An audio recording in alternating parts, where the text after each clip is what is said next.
The Washington Post, where democracy dies in sanctimonious virtue posturing, has issued new guidelines to its reporters in a pamphlet entitled Why It's President Trump's Fault.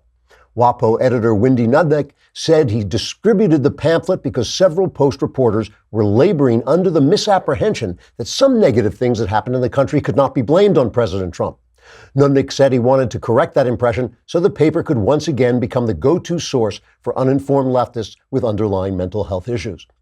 Here's a brief excerpt from the pamphlet. Quote, "When a lunatic who supports the president mails bombs to the president's opponents, that is the president's fault because the lunatic supports the president. When a lunatic who hates the president murders people, that is the president's fault because the president is an evil Adolf Hitler-like monster who uses harsh political rhetoric that creates a climate of violence.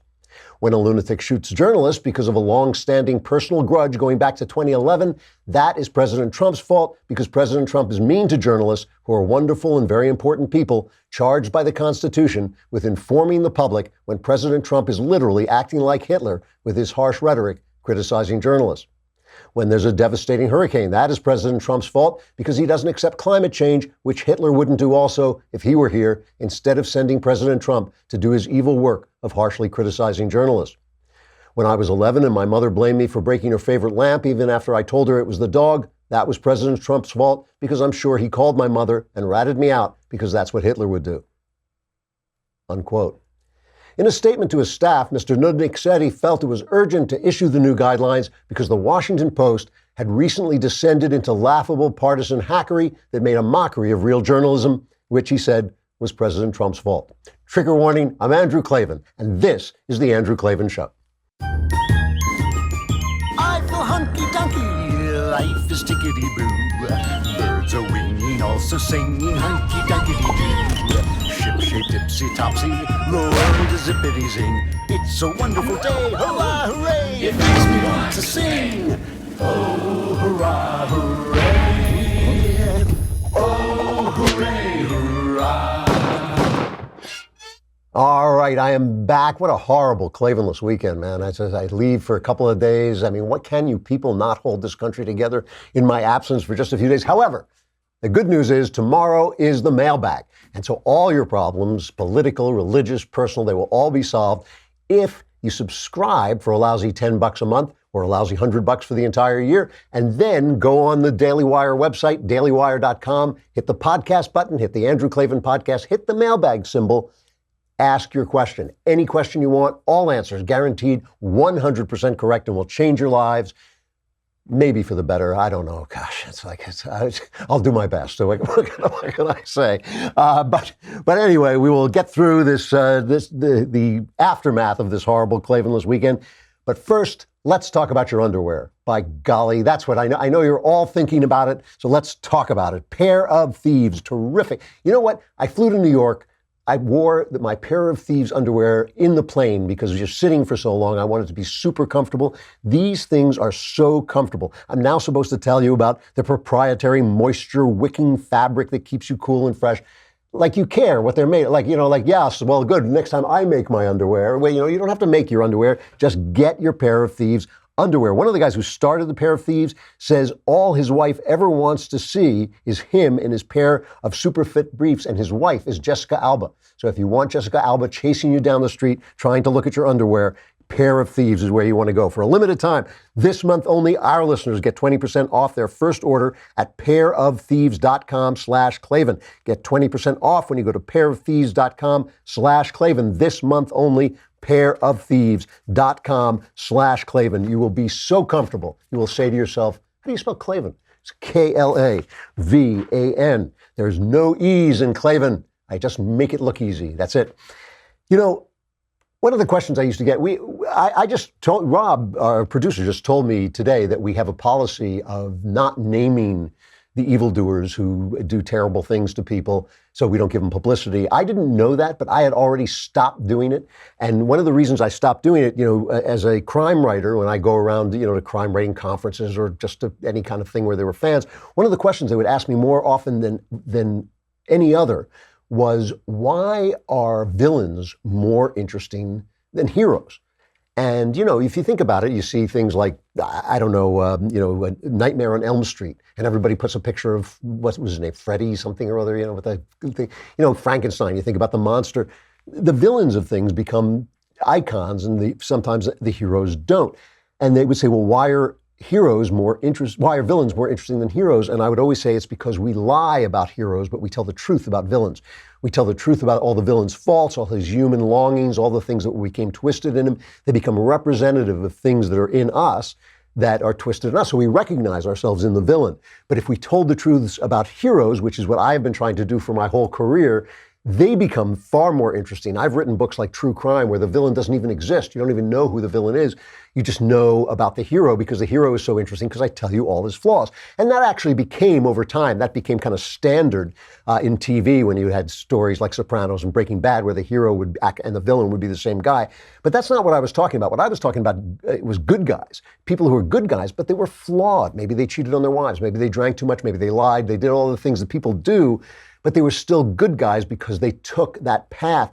And the thing is, good guys are unique because each one of us has a path to decency that is different from every other. So it's really the good guy who is more interesting if you are willing to overcome the audience's unwillingness to see his flaws. If you force the audience to look at his flaws and they see, oh, he became a hero even though he wasn't perfect, even though he had all these flaws. Because really, bad guys are like the devil's NPCs. They're the non-playable character. They're the faceless legions of evil who all do the same damn thing. They all say the same damn thing. Whenever they contact me, I hear, whenever I hear from the anti-Semites, they all have that same snickering little demonic giggle, and they all have found some line in the Bible that they think justifies their nastiness, and they have some set of facts. It's always the same. But I find it, we have to talk, of course, about anti-Semitism when you have a killing like the one they had in Pittsburgh. But the thing that I'm finding so hard right now, and I'm sure this is true of you too, is I'm finding it hard to find out what's not happening in America, okay? What is not happening in America? We know things that are happening. We know there was terrible shooting. We know before that loon was sending out bombs to Democrats and anti-Trump people. But what is not happening? Are we in the midst of a surge of anti-Semitism, a surge of hatred, a surge of violence? Is that really what's going on? I really do not believe that. I do not believe that. There's this poll from, I don't know, it's one of the, I guess it's the Anti-Defamation League. They've sent out this thing saying, anti-Semitic violence has skyrocketed in the last year. And the whole point of it is to get Trump. It's just to say, how terrible Trump is, and Trump is inciting violence. The stats they use are very, very suspect. The stats they use are very suspect. They count all kinds of things. They talk about this shooting in Pittsburgh as if we haven't had shootings. We've had plenty of shootings in Jewish neighborhoods before, in Jewish facilities. This guy, had the luck of the devil, and he killed more people than some of these other shooters have. But that's just, that's the way these things break. But we have had this stuff before. The problem we're having is this system we have fallen into.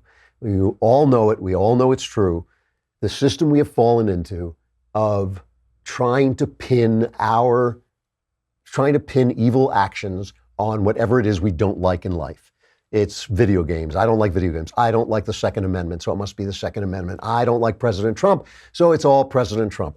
And yes, do I believe the left does this more? Yes, because I believe the left controls more of the narrative than we do. The left controls more the networks, entertainment, academia. So yes, they do it more, but we do it too. And we start answering, well, you didn't blame Obama when the 5 cops were killed in Dallas and all this stuff. And look, we degrade ourselves. I mean, for a while, and I talked about this while it was happening, that guy, Anthony Jeselnik, remember he had that show called Thoughts and Prayers, and he made a joke about how thoughts and prayers don't mean anything. And suddenly it was wrong to send thoughts and prayers. I mean, how low does your national conversation have to sink before you can't send thoughts and prayers to strangers who are heartbroken? There's nothing else you can do for them, so you do that. So look, I don't want to play down the evil of anti-Semitism. I don't want to say that we're not angry at one another. We are angry at one another. There's a lot of anger in the streets when you have politicians being chased out of restaurants and you have, people going on TV and saying, that we should do more of this. We should get in people's faces. When you have the TV station telling you that because a woman accused a man of sexual malfeasance, if you don't believe her, you're not believing all women, that kind of madness, that insane level of debate where if you don't agree with something, suddenly, I hear people saying, oh, if you hate George Soros, you're anti-Semitic. Like George Soros, who has done everything he can to destroy the state of Israel, to destroy America, but he happens to be racially Jewish. It's not like he's going to shul. The guy, has nothing to do with being actually Jewish. He just is racially Jewish. So if you don't like George Soros, now suddenly you're contributing to anti-Semitic violence. And the left politicizes everything. They do. They politicize everything. But let's just stop for a minute and talk about what's not happening. Remember they had that poll, some organization called More in Common had that study called Hidden Tribes, where they came out and said the thing that headlined the news about it in the right-wing press was that people hated political correctness. Everybody was talking about people hated political correctness. But buried in there too was this fact that 25% of Americans are traditional conservatives. 25%, that's a quarter, 1 in 4 Americans are traditional conservatives. 8% are progressives. Everybody else doesn't want to belong to any group, is willing to compromise, is happy to talk. They called them the exhausted majority. That makes, so just doing it, that's 67%. That's what I always say. I always say 70% of America could come to terms about 70% of the issues, right? So we're not living in a hate-filled world. We're not living in a place where everybody is, screaming at each other and hates each other. That's not what's happening. Let's talk in a minute about what is. I think we have 2 real problems that we're really facing that we need to talk about that actually are happening. First, let's talk about a problem we don't have, which is having to go to the post office. Post office is great. They have so much to offer. But just like everything else in life, nobody has time to do anything. It's got to be there in your computer. You need it where you can get it fast. Stamps.com crams the post office. It's ugly, there's a little bloodshed, but they cram the post office into your computer so you can access all the amazing services of the post office right from your desk 24/7 when it's convenient for you. You can buy and print official U.S. postage for any letter, any package using your own computer and printer. The mail carrier just comes and picks it up. It is very cool. I like using it just because I like to see the envelope go into the printer and come out with a stamp on it. You just click print mail, you are done. It really is so much easier. And right now, you can use the term Klavan. You may not have heard this term before. It's Klavan for this special offer. It includes up to $55 free postage, a digital scale, and a 4-week trial. Don't wait. Go to Stamps.com. Click on the radio microphone at the top of the homepage and type in Klavan. That's Stamps.com and enter Klavan. And you send off your first letter saying, how do you spell Klavan? It's Klavan. So what is happening? 2 things. There are 2 things happening. 1, we have a problem dealing with mental illness in this country.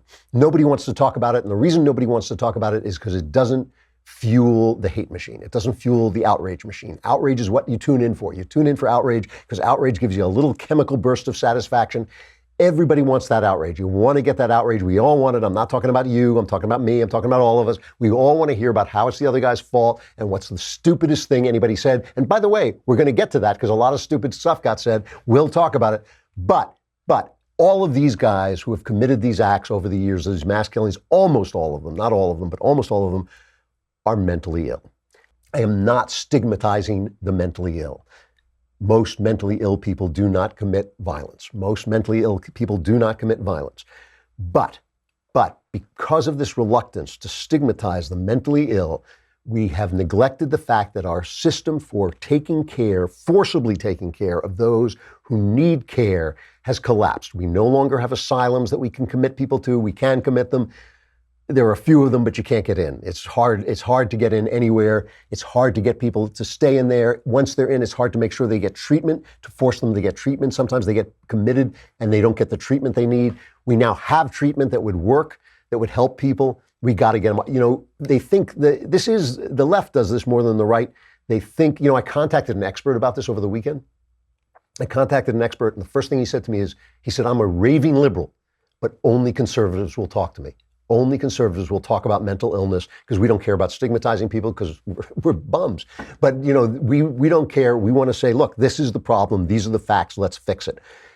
When you leave a mentally ill person out on the street or out free and he needs treatment, he becomes violent, he ends up in prison. Okay, he ends up in prison. That's a nightmare because first of all, he's already done harm to somebody. That's why he's in prison. And second of all, he's not going to get the treatment he needs. We need asylums. We need a way to commit people.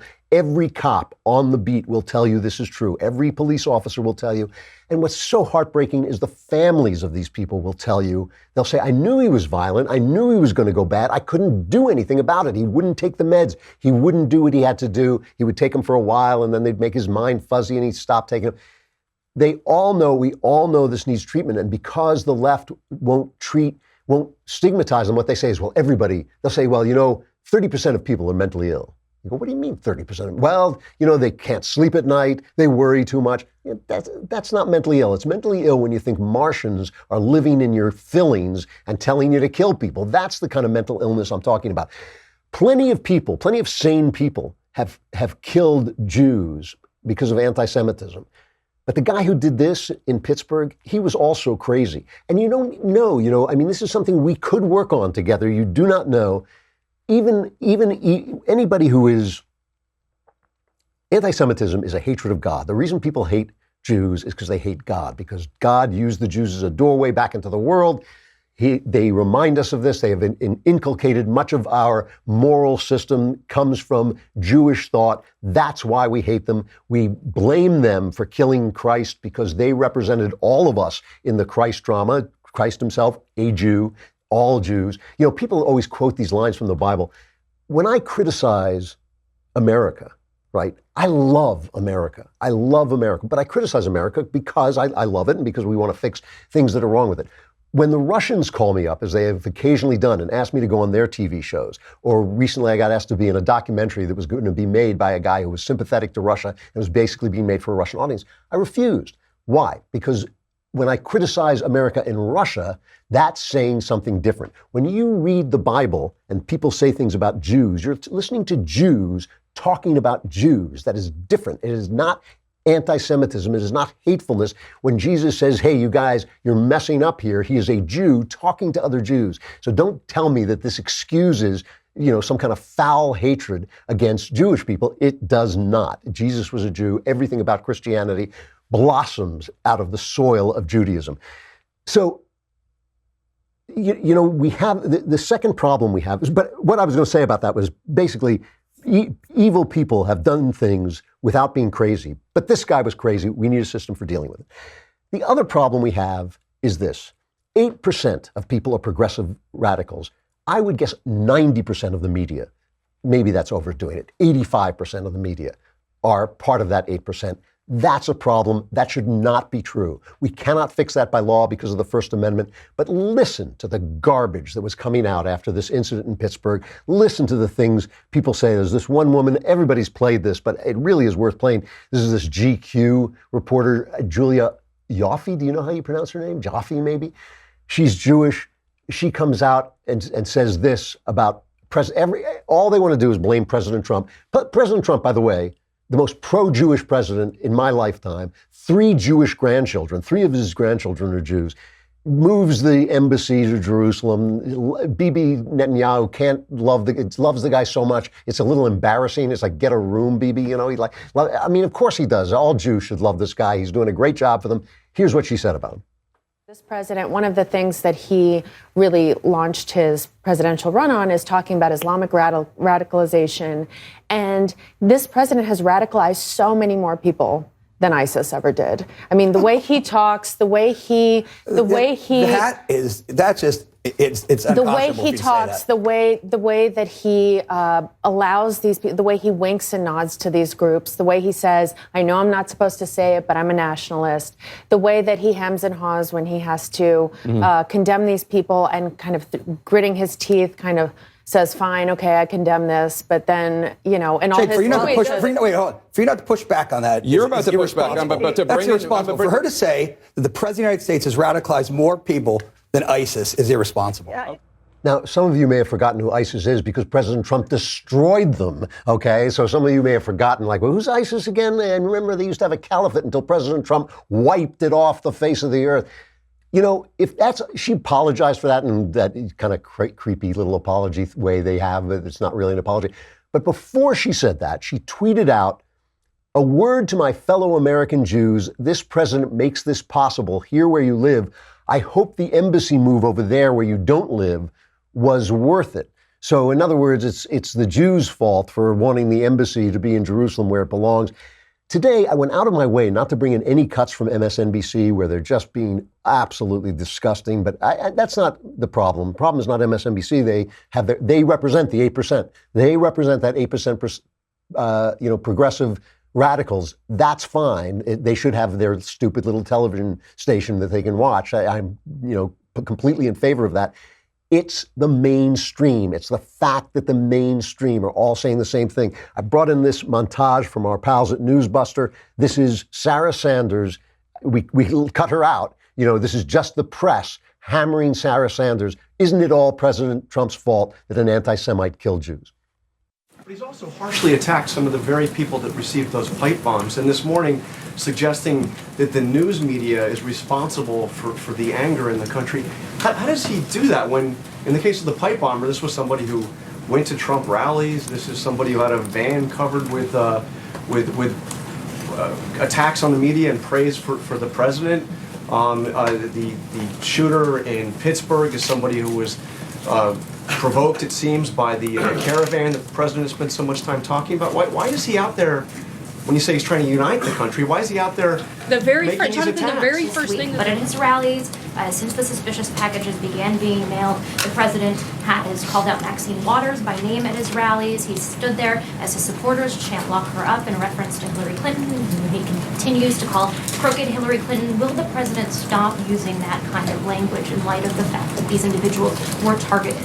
Shouldn't you reserve the term enemy for people who are actually the enemy of the United States rather than journalists?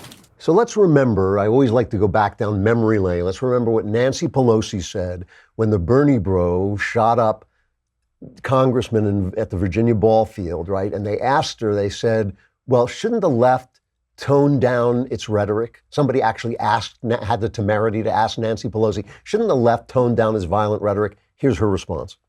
I think that the comments made by my Republican colleagues are outrageous, beneath the dignity of the job that they hold, beneath the dignity of the respect that we would like Congress to command.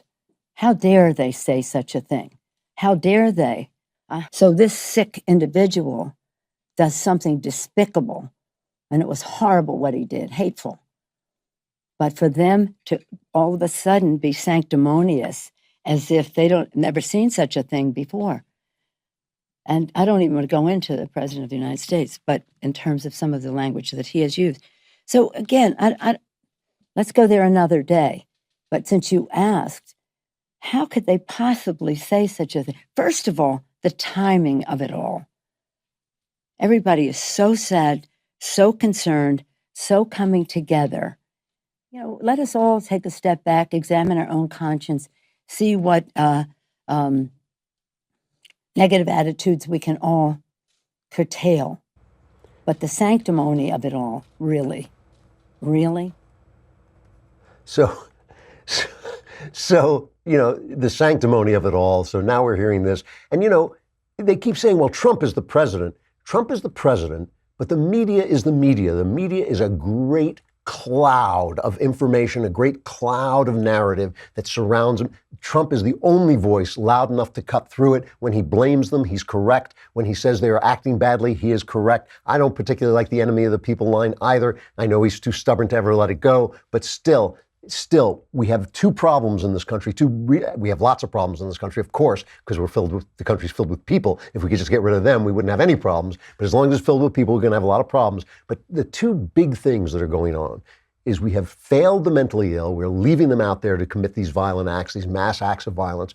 We have failed them. And the other is that 8% of the people dominate the media, dominate the narrative.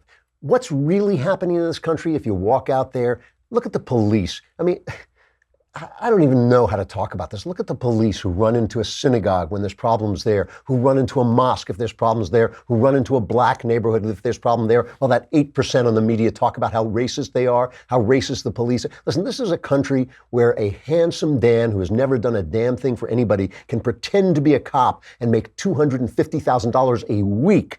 But our real cops who make considerably less than that a year, right, show up for all of us. They show up for all of us, no matter who you are. Why? Because it's America. Because it's America. Who healed the shooter? Who healed the shooter after he went after the Jews? Jews. Jewish doctors rushed to aid him. Why? Because they're Americans. Because this is America. This is what it's like. What I saw after this atrocity, and it is an atrocity, and anti-Semitism, every time one of you guys, it's not you guys I'm talking to, but every time somebody writes me and tells me what a cuck I am for standing up for the Jews, or tells me, like, oh, this Bible line, forgives their hatred and all this stuff. Look, this is a real evil thing. It is the devil's flagpole. It always has been the way the devil announces himself with it. It's always with anti-Semitism. But what's really happening in this country is President Trump went and gave a speech after this. And whatever he says, it's not enough and it's no good and everybody's going to attack him. But he's standing in the heartland of the country. He's standing in Illinois. He's standing with a bunch of people. Some of them may have never met a Jew, and they're cheering for him. Just play what he said. This evil anti-Semitic attack is an assault on all of us. It's an assault on humanity. It will require all of us working together to extract the hateful poison of anti-Semitism from our world. This was an anti-Semitic attack at its worst. The scourge of anti-Semitism cannot be ignored, cannot be tolerated, and it cannot be allowed to continue. We can't allow it to continue. When I see, he went on to say, they're trying to eradicate the Jews, we're going to eradicate you, and the crowd went wild. When I see this country, this Christian country, this mainstream Christian country, and out in the middle of the country, they are cheering this president they love with his 3 Jewish grandchildren, and he's saying words like that. And I have lived in other countries, and I've been around a lot of places in the world. This is the greatest country on earth. You have if you are here, you have won the lottery of life. It doesn't mean it's perfect. It doesn't mean everybody's great. It doesn't mean there's no bigotry and all this stuff, but this is an incredible country. That's what's happening here. What is happening here is America, which is a blessing. It is a blessing. So these horrible things that happen are being magnified by 8% of the country who own too much of the media. That's one thing. And we have a problem with the mentally ill, that we're not treating the mentally ill. But meanwhile, out on the streets, out in the churches, out in the temples, out in the people's homes, this is a country where people are getting along every day with people who are nothing like themselves, who are rooting for people who are nothing like themselves. And we're going to return and talk about that a little bit more at the end of the show, because some beautiful stuff happened over this weekend that got erased. It got erased by all the violence, got blown away, as it were, by all the violence. But we'll talk about it more. We're going to have David Limbaugh first. We're going to talk about him, about the resurrection. He has a new book out about the resurrection. Meanwhile, take this moment, because we got to say goodbye to Facebook and YouTube. Take this moment to come to dailywire.com. Subscribe for your lousy $10. Why? Because we want that $10. That's why. Because we want it. Dashiell Hammett said, things belong to people who want them most. We want your $10 more than you want your $10. You'll get Another Kingdom. The new episode of Another Kingdom is out today for subscribers. There you go, right there. The new episode of Another Kingdom is out for subscribers. By the way, while I'm talking about this, if you want to pre-order the book of the first season of Another Kingdom, you can do that on Amazon, and you get all kinds of goodies, gifts. You get a prequel that I wrote that is exclusive to pre-orders if you pre-order it now, and they finally got it discounted a little bit on Amazon, so that's good. Go and do that as well. But subscribe, and then you can be in the mailbag tomorrow, and you won't have any problems because I'll solve them all. I mean, how easy is that? Come on over to dailywire.com.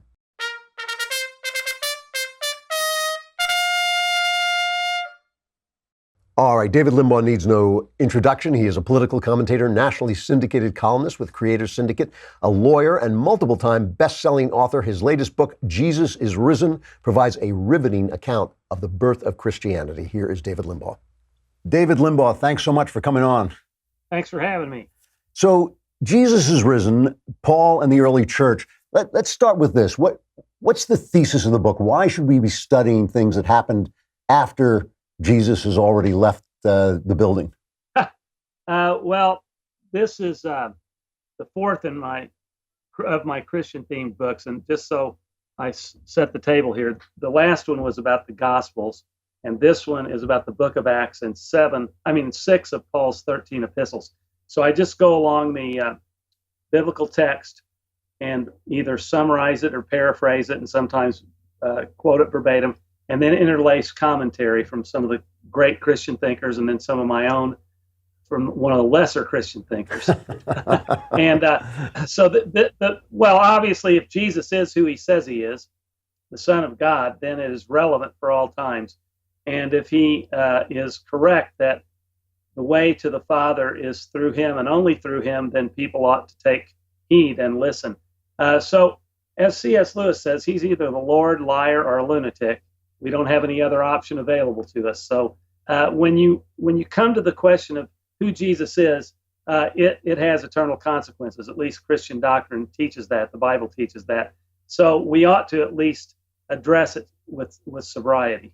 Well, no question about that. But why this particular, what do we get out of this particular part of the Bible? Obviously, when Jesus is speaking to us, when he's acting, we can see that this is a direct delivery system, that we're hearing the word. Yeah. What are we hearing from these guys after he's gone? Yeah, well, he sent the Holy Spirit to them. He told the apostles, go to Jerusalem. I'm going to ascend now. I'm going to leave you now. Someone greater than me is going to be here, meaning the Holy Spirit. The Holy Spirit would come, wait for instructions from him, go to Jerusalem. So they waited, and he came at Pentecost, and all the ensuing happened. The relevance of the book of Acts is the history of the early church and how the apostles were on fire to spread the gospel through the power of the Holy Spirit. Peter and Paul are featured prominently in this book.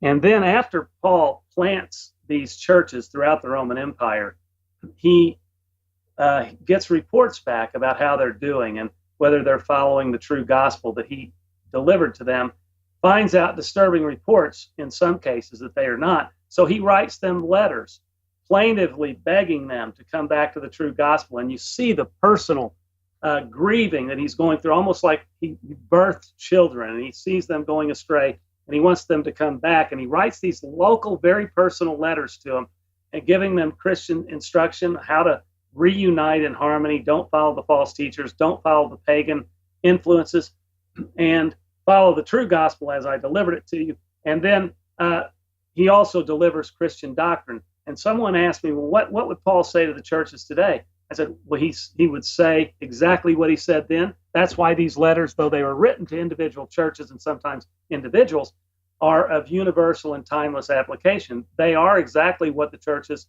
look to today for guidance and how they ought to be operating.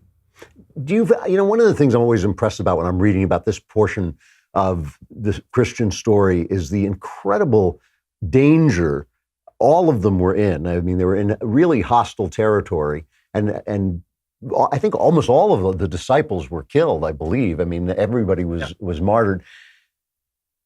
They were talking to people. Would the people they were talking to have known if they were complete lunatics? Would they have known, they were saying that Jesus had risen from the dead. It wasn't a mile outside of Jerusalem, was it, that this had happened? And they were talking to those people. Would they have reacted the same way, do you think, if it was all a scam?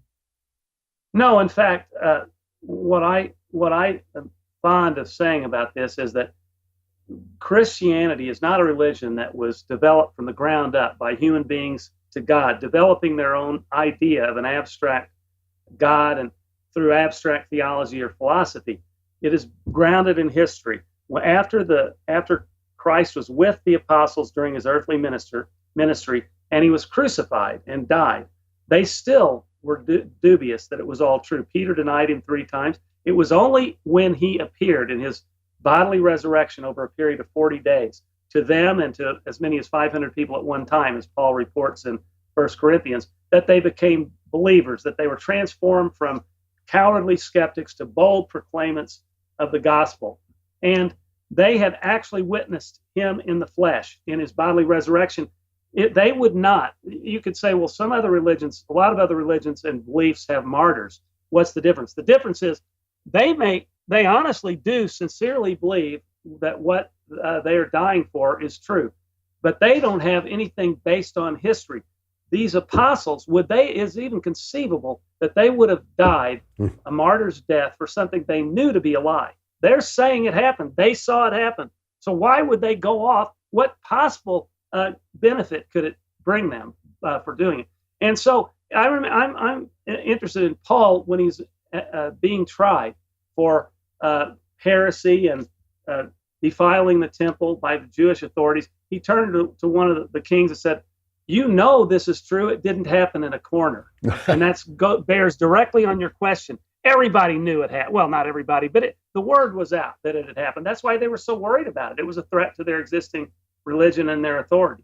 There are people now who say that this religion, it's backward, it's over, it's irrelevant to the scientific world. Guys like Steven Pinker who are saying if we fall back, that everything we have comes from the Enlightenment. And if we fall back into religion, we fall back into medieval darkness. What's your response to that? My response is that that's history revisionism. I believe that that Christianity gave rise to modern science. All the major early great scientists were Christian, and there's nothing incompatible between Christianity and science. Christianity is based on an overwhelming body of evidence that is sifted through our reason. We believe what we believe in a rational way. Obviously, faith is something different from reason, but faith is compatible with reason. It involves an act of the will to put your trust in Christ. The Enlightenment, of course, had some beneficial influences, and I guess if you look back at the founding of the United States, there's this ongoing debate about whether it was primarily a product of the Enlightenment or of Judeo-Christian tradition. I think it was primarily the Judeo-Christian tradition. The overwhelming majority of our founders were Christians, strong practicing Christians. Of course, the Enlightenment had some influence. Benjamin Franklin, Thomas Jefferson, and some others were skeptics or deists or whatever you want to, however you want to denominate them. But the large majority of those framers were Christians, and I think that there's nothing, as I say, there's nothing incompatible between that and science, and I disagree with Pinker. And I think, by the way, Pinker's an interesting guy. I've read quite a bit of what he's written, especially on writing. Have you ever read his books on writing? No, he's a wonderful writer, yeah. But sometimes he's so far out there in some of his social stuff. But the Judeo-Christian tradition teaches that that man is made in God's image. That's what gives rise to our inalienable rights. If we evolved from some rock or some primordial soup, what possible basis is there to claim we have inalienable rights? And those rights are what gives it, are at the root of the civility that we ultimately have to give toward each other and of our laws, which are designed to protect us and our liberties. You know, there's a book called by Marcello Pera, an Italian philosopher and politician, called Why We Should Call Ourselves Christians, in which he sort of laments the lackluster response to Islamic terrorism and feels that Europe is basically disappearing. And yet the book is called Why We Should Call Ourselves Christians because he himself is an atheist, and he believes that we should cling to the Judeo-Christian principles, but he can't believe. What's your response to that? I find that interesting because a lot of reasonable, non-hostile atheists, as opposed to the new atheists, Christopher Hitchens and those who are affirmatively hostile to the religion, believe that they acknowledge that Christianity and Judaism were positive influences on society. And even though they don't believe, they think we should gravitate toward those because they're healthy for society. I find it an amazing disconnect. I'm not saying it's irrational, but where do they think those ideas came from? Now, Pinker and Hitchens and probably Harris and these guys, they think that these great ideas, these profound ideas, developed organically over the years, and that man developed his own morality by the bootstraps and through centuries of enlightenment. I just radically disagree with that. These ideas that we have that are worth saving can be traced directly back to the Judeo-Christian tradition. But can you get rid of, can you hold on to the ideas without having the faith? I guess that's what I'm asking, because Pero seems to feel that you can't. I don't think so. I don't think so. I think when you take the roots out of it, what do you have to anchor it? What justification is there? What compelling argument is there to keep these principles? First place, the entire secular left would disagree with you that these are beneficial ideas anyway. So what do you have to ground them in? Yeah. One of the things that I disagreed with you about, that I'm really happy to have you here to explain it to me more fully in your book. I think it was in Jesus on Trial. You basically held that to get rid of a literal reading of the creation and fall story in Genesis is to lose your Christian faith. And I believe that every word of the Bible is true, but I don't believe that every word is true in the same way. And I don't read that Genesis story necessarily literally. Why is that a threat to my ultimate Christian faith, which is in the resurrection and the salvation of Christ? I don't remember saying that or saying that in that way. I don't have any problem. Let me put it this way. I respect both the new earth, the young earth, and the old earth positions on this. I think that science, the overwhelming body of science is that it's an old earth. And then you can read scripture and say it requires us, if we read it literally, to say that there's a young earth. But then other people who I respect just as much say, no, there are gaps. And there are other interpretations that say it can be compatible with an old earth.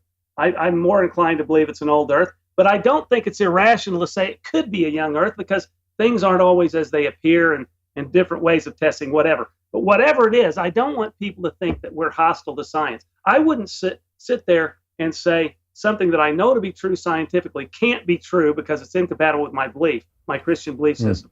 No, I don't think we're at odds on that. I think obviously, even though I believe the Bible is inerrant, I don't think it's, I don't believe in a dogmatic reading of it.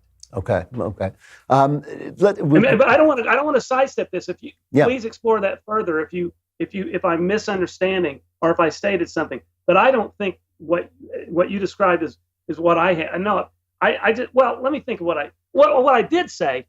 This is the only thing I can think of. I think that evolution, the idea of macroevolution, is incompatible with the Judeo-Christian worldview. I don't know what Jews believe on this. Need to talk to Shapiro about this. But I think here's why. Here's what I really believe, and this may be what you thought. The Bible specifically says God was made in man. Man was made in God's image and different in kind from the other species. We didn't evolve from one of those lesser species. I think to say we did is incompatible with the Christian worldview and with the Bible. And by the way, I don't think it's supportable by science anyway. I don't think they can demonstrate any links, any of these missing links. The evidence that they base this on is so shoddy, it's unbelievable. And our so-called common ancestors, of course we have common DNA, but we are distinctly different. And God specifically made us in his image. He didn't make us to evolve into his image. That's my belief. We're running out of time, and I want to just get a couple of things on the immediate political situation. You've been a supporter of Donald Trump. Do you recognize, with them, him sending obscene tweets at Stormy Daniels and her sending obscene tweets back, do you recognize any danger to Christians in supporting a guy who hasn't lived a particularly Christian life? Well, I don't know about a danger. It's not ideal. And when I originally supported Ted Cruz, and I was not a big fan of Trump, once the choice became binary, which I believe it did in the general election, I became a strong supporter of Trump. And I've been a great admirer of what he's done in office. I think he's really stuck to his promises. I think he's given us a template on how to fight, which is what we were missing, which is why the Tea Party rose up, which is why we have Trump. Trump is, I don't want to say he's a symptom, but he's a result. He's an outgrowth of this movement that was going on. I radically disagree with the Never-Trumpers who say he's a cult. This is not, and people do appreciate him because he may be the perfect guy, the only guy who we could have coalesced in this movement. But this movement was going to find someone. It just so happens pretty good with Trump. The problem with Trump is with the good, you get the bad. You could say, well, take away his tweets. Well, then that would take away some of his great tweets and some of the things. But I don't take him as seriously this Selena Zito, serious versus literally. I used to be outraged when he would accuse Ted Cruz's dad of shooting. Now I look at that and just laugh my head off. It's so absurd. I don't take Trump seriously on that level. I will say this, though. It's hard to argue with people criticizing him when he does what he did today, or not today, whenever it was, about the Stormy Daniels thing. He doesn't need to get so caustic. Yes, he's a little egomaniacal. I wish he wouldn't do that. But on balance, it's Trump. He's harmless on these things. I really think he's harmless. And I've talked a lot about this with my Christian friends. Is it compatible with the Christian worldview to support Trump? I think it's compulsory that we support him, given these meta issues that we face. We face the existential threats to this country. The left wants to fundamentally change. In fact, the people that say we share common goals with the left are just so delusional. No, we don't. We don't just share the same goals. We get to them a different way. They want to radically destroy the foundational principle of this nation. We have to fight. It's a war. I don't mean it's a physical war. I mean, I'm not Kurt Schlichter after all. Militant normals, plug for Kurt. No, but I would never sink to calling you Kurt Schlichter. That would just be cruel. He's a great American. I'm just kidding. He's a good buddy. But you know what I mean. But it is going to be tough. We don't have to fight as dirty as they do, but we have to fight as intensely. And Christians, I do not feel the slightest bit guilty for supporting Trump. I can't defend some of the things he does, but on a policy level, I'm very happy with what he's doing. I really am. Yeah. No, now we got some things to change. We got to get entitlements under control. We got to get spending under control. But how do you do everything at once? These liberals are just creating chaos all over. But on entitlements, we got to convince Trump first. He's with us on most of the issues. Somebody's got to get his ear on entitlements. Yeah, no, I agree with you completely. David Limbaugh, the book is Jesus is Risen, Paul and the Early Church. Thanks very much for coming on. It's great talking to you. You too. Thank you. Thanks a lot. Really interesting writer on Christian issues, David. I made a mistake that I've neglected to play, the Lefties Dictionary today. K is out. You can find it, but we'll play it. We'll play it here tomorrow, but you can also find it on YouTube.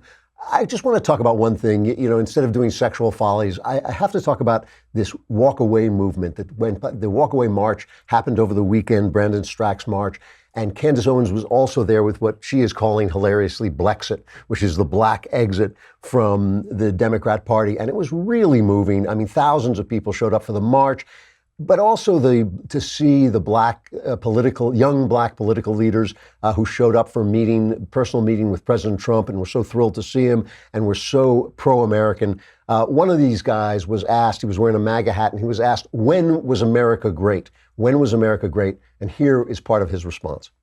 She asked me the question, on my hat, when was America great? I answered it like this. America has been great from the very start, because this nation was founded on the principles of freeing us from tyranny. Okay, there were slaves and so forth, but there were a lot of people of all colors, let's say white, in this nation that did not feel like that was correct. And this nation from that time has been moving out of tyranny, from bondage in one way or another, whether it be from Britain or whether it be from slavery as a whole. In case she doesn't know, there was a civil war. And in part, I say in part, a whole lot of white people, if you look at history, died because they wanted this nation and people like myself to be free. I believe that.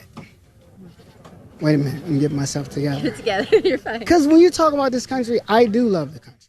Yeah, he loves it, and I got to say, we so want people to come back to not just walk away from the radical left, walk away from the Democrat Party, walk away from identity politics. Identity politics is, I've said it a million times, say it again, identity politics is racism with a smiley face.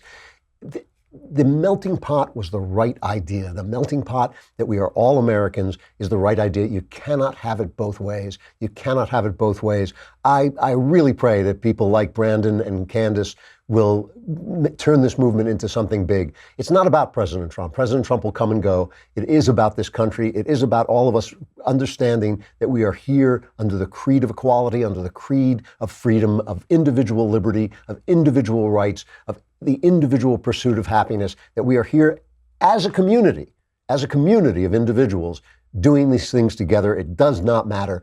That truly, it does not matter. And you know, I know I hit on the Muslims sometimes because of the fact that the attacks on them have been silenced. The criticism of Islamism has been muted, and people are getting silenced over it.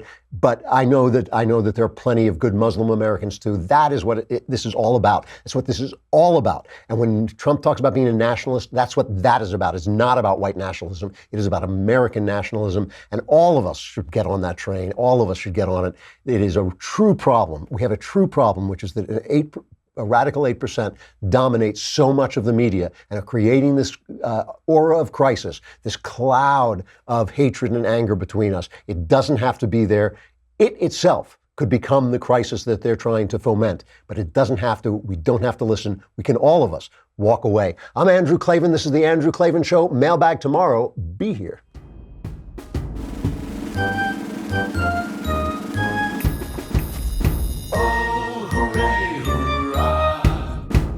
The Andrew Klavan Show is produced by Robert Sterling. Executive producer, Jeremy Boring. Senior producer, Jonathan Hay. Our supervising producer is Mathis Glover. Technical producer, Austin Stevens. Edited by Alex Zingaro. Audio is mixed by Mike Cormina. Hair and makeup is by Jesua Alvera. And our animations are by Cynthia Angulo and Jacob Jackson. The Andrew Klavan Show is a Daily Wire Forward Publishing production. Copyright Forward Publishing 2018.